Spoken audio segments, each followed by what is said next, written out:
either Group C or Group D, we have a very similar kind of lineup coming in, whereby they are just all strike, all damage. No one that can realistically be able to hold down the fort against a Lord, hold the Lord, and just take some of these blunt force damage.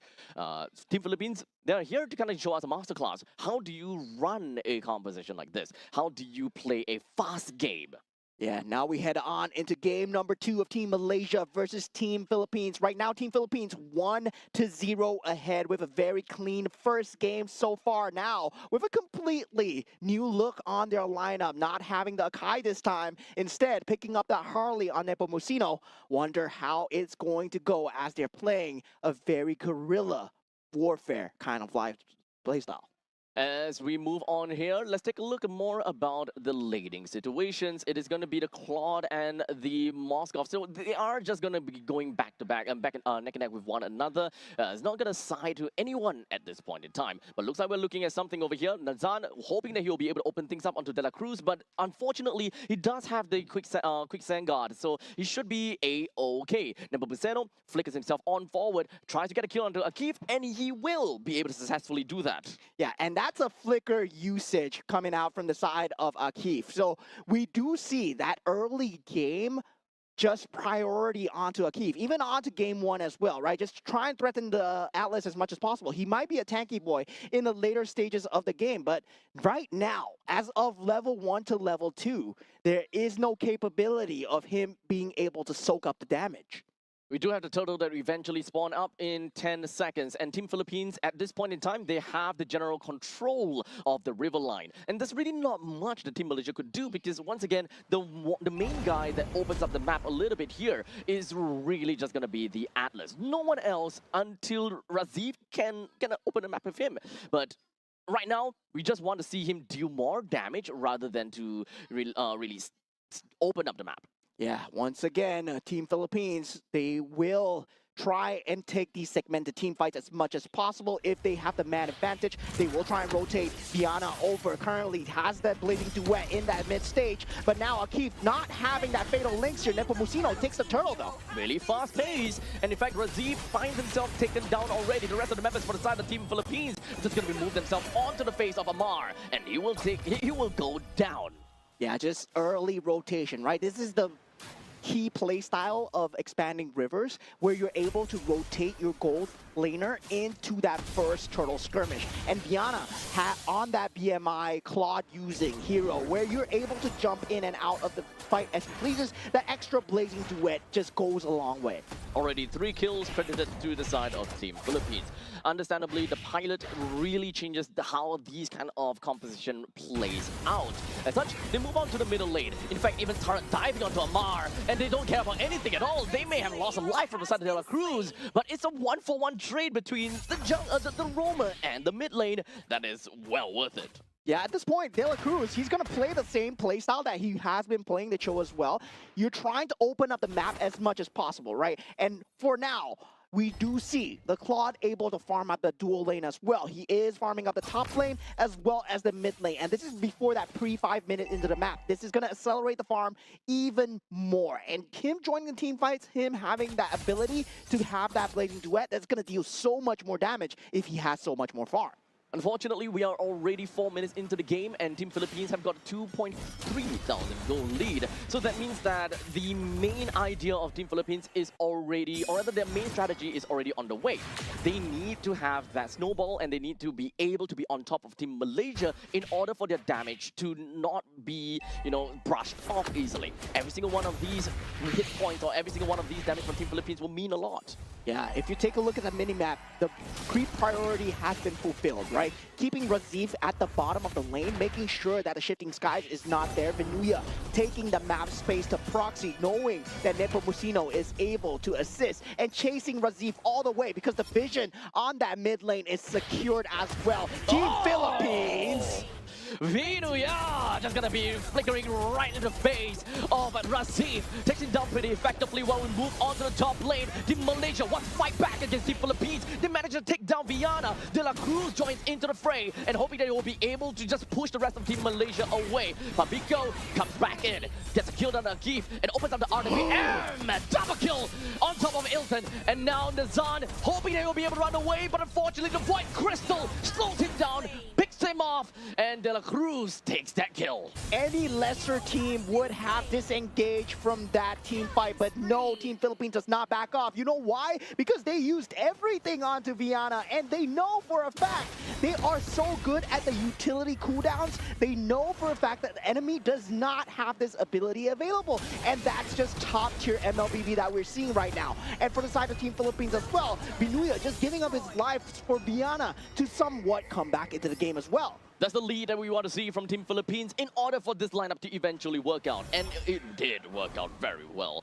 With 1.5 thousand gold lead from the side of Nepomuceno, and now all the way down to the bottom lane. What can they do? Ratief!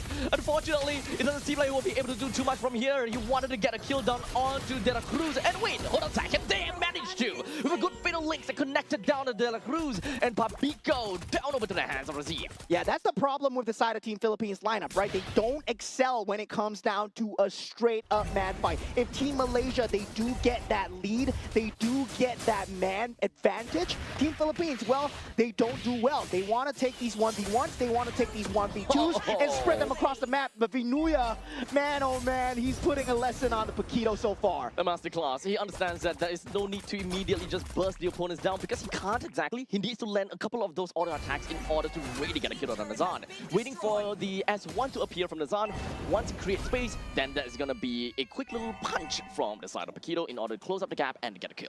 And this is where you start to play against Team Philippines, and you are like, oh, I'm getting the kills, I'm winning the team fights, but why am I still down so much in gold? It's because of the cross-map plays coming in from the side of Viana. Yep. He's been using the Blazing Duet so well and trying and survive. And unfortunately, right now, he might go down. Wait, never mind! Viana! The BMI brings him all the way to the back, and he eventually managed to escape a complete masterclass. And now back to the main team fight. Team Malaysia, they're looking to pick up a little bit more kill. Papico will go down, but here comes Vinuya. It doesn't seem like he has got enough damage to do anything, but never mind. Take that back. Immediately with a good flicker, he puts himself right in the face of Mar, takes him down, and Nepomuceno joins into the fray as well. Not quite enough to bring Ratief down, but they do have a little bit more to continue to push it down. Yeah, completely exhausting every single flicker here, and that should be a situation where you use everything on Viana. You're expecting a kill, but no, the BMI coming out at the perfect timing. Yes, with the rest of the team members just committing all that utility on the Viana, they had nothing else for the rest of the members. That is Team Philippines that convened on them on that top lane. At this point, with 5,000 gold lead from Team Philippines, it's not necessarily even about team fights anymore. Team Philippines will be able to whittle down the members from Team Malaysia one after another as long as they have got a very good Oh no. Oh man. As you can see, they are just trying to do their very best to go from one player to another. And Team Malaysia, they would like to respond in kind, doing the same thing to Papico. Yeah, and this is the thing, right? Team Malaysia needs to play as a death ball. Meanwhile, Team Philippines, they can play as individual commandos where they are taking Vinuya on one side of the map, Viana on the complete opposite. You put Nepomuceno in the center because he has that capability, and also De La Cruz just to get that map vision. So consistent creep pressure coming from opposite sides of the map, 6,000 gold advantage. Yes, you might be winning the team fights, but you're slowly losing your outer turrets. And for Team Philippines, they have all their outer turrets so far.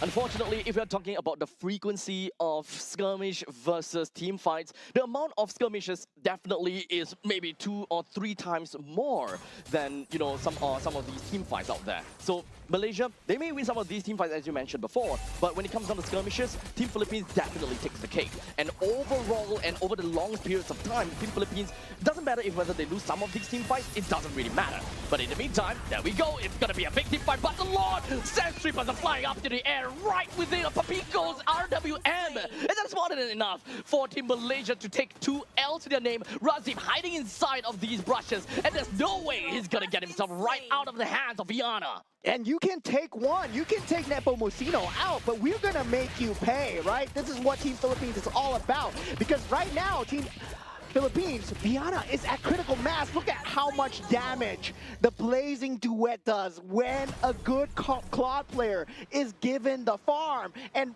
this is why Claude is still so dominant as one of the top tier gold laners. It's just that teams have not been making him work. Now Team Philippines putting on a masterclass. To be honest and to be fair, it does seem as though Team Philippines, they have very strong control of the lanes and of course the river lines. As long as you have good control of the river lines, Viana can literally go anywhere that he wants to farm either in the lanes or in the jungle. And that will help him to proportionately grow together in time.